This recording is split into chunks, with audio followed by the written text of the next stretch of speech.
Tamil world radio, Tamil உலக வானொலி செய்திகள்.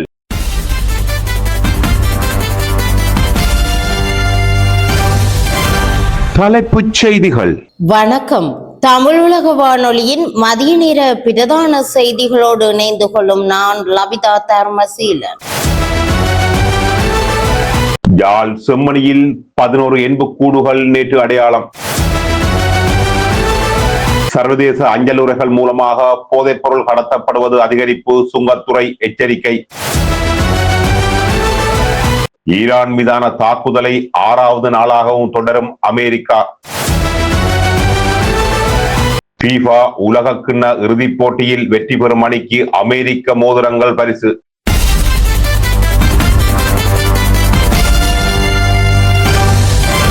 உள்நாட்டு செய்திகள். யாழ் செம்மணி சிந்துபாத்தி மனித புதைகுழியில் நேற்றைய தினம் புதிதாக 11 எண்புக்கூடுகள் அடையாளம் காணப்பட்டுள்ளன. செம்மணி மனித புதைகுழியின் 3ஆம் கட்டத்தின் 35ஆம் நாள் அகழ்வு பணிகள் நேற்று இடம்பெற்றன. மேலும் ஏற்கனவே அடையாளம் காணப்பட்டவற்றில் 7 எண்புக்கூடுகள் அகழ்ந்து எடுக்கப்பட்டுள்ளன. அதே நேரம் சேதமடைந்த மோதிரம் ஒன்றும் விரல் எலும்புடனான செப்பிலான மோதிரம் ஒன்றும் குவியலாக 2 தொகுதி எண்புக்கூடுகளும் அடையாளம் காணப்பட்டுள்ளன. அதன் அடிப்படையில் செம்மணி புதைகுழியில் 1ஆம் 2ஆம் மற்றும் 3ஆம் கட்டங்கள் என இதுவரை 89 நாட்கள் அகழ்வு பணிகள் இடம்பெற்றுள்ளன. இதன் போது 431 எண்புக்கூடுகள் அடையாளம் காணப்பட்டுள்ள நிலையில் அவற்றில் 423 எண்புக்கூடுகள் முற்றாக அகழ்ந்து எடுக்கப்பட்டுள்ளன. சர்வதேச அஞ்சல் உரைகள் மூலம் போதைப் பொருள் கடத்தப்படும் சம்பவங்கள் அதிகரித்து வருவதாக இலங்கை சுங்கத்துறை எச்சரிக்கை விடுத்துள்ளது. கடத்தல்காரர்கள் பிடிபடாமல் இருப்பதற்காக அதிக எண்ணிக்கையான சிறிய அஞ்சல் உரைகள் பயன்படுத்தி போதைப் பொருட்களை நாட்டுக்குள் கடத்துகின்றனர் என சுங்கத்துறை பேச்சாளர் சந்தன புஞ்சிகேவா தெரிவித்துள்ளார்.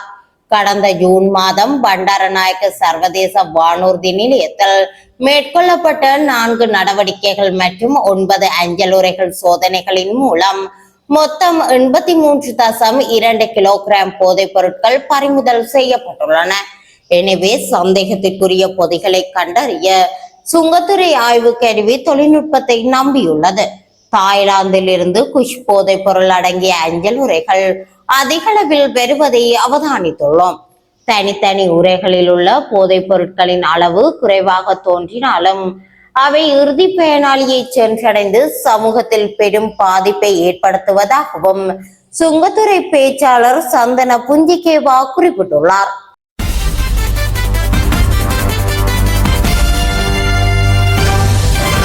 வெளிநாட்டு செய்திகள்.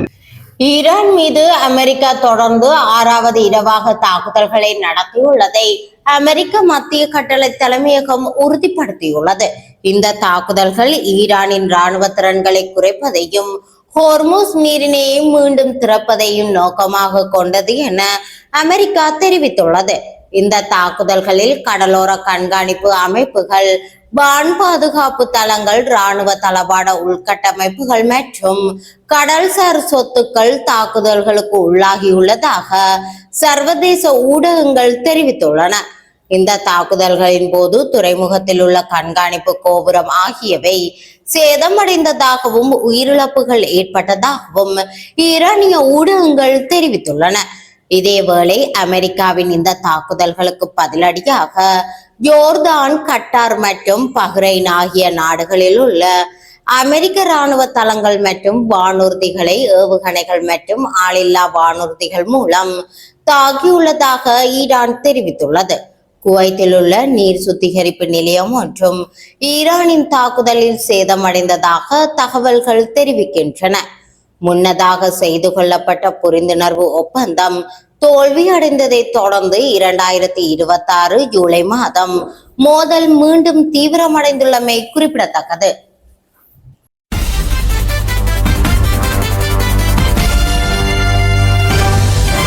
விளையாட்டு செய்திகள். FIFA உலக கிண்ண இறுதிப் போட்டியில் வெற்றி பெறும் அணிக்கு அமெரிக்க சாம்பியன்ஷிப் மோதிரங்கள் வழங்கப்பட உள்ளன. அமெரிக்கா இதுவரை சாம்பியன்ஷிப் மோதிரங்களை ஏனைய விளையாட்டுகளுக்கு வழங்கி வந்த நிலையில் இம்முறை கால்பந்தாட்டத்திற்கும் வழங்க உள்ளது. உலக கிண்ணத்தை வெல்லும் அணியினருக்கு 30 மோதிரங்களும் ரசிகர்களின் விற்பனைக்காக 1996 மோதிரங்களும் வடிவமைக்கப்பட்டுள்ளன. ஒவ்வொரு மோதிரத்திலும் கால்பந்து சாம்பியன்ஷிப்பின் சிறிய வடிவம் மற்றும் சிறப்பான பொறிப்புகள் இடம்பெறுகின்றன. அர்ஜென்டினா மற்றும் ஸ்பெயின் அணிகள் மோதும் FIFA உலக கிண்ண கால்பந்தாட்ட இறுதிப் போட்டி நாளை ஞாயிற்றுக்கிழமை நியூயார்க்கில் உள்ள மெட்லைஃப் மைதானத்தில் நடைபெற உள்ளது. இந்த இறுதிப் போட்டியை அமெரிக்க ஜனாதிபதி டொனால்ட் ட்ரம்ப் கண்டுகளிப்பார் என வெள்ளை மாளிகையின் ஊடக செயலாளர் கரோலின் லீவிட் உறுதிப்படுத்தியுள்ளார். இத்துடன் தமிழுலக வானொலியின் மதிய நேர பிரதான செய்திகள் யாவும் நிறைவடைகின்றன. வணக்கம்.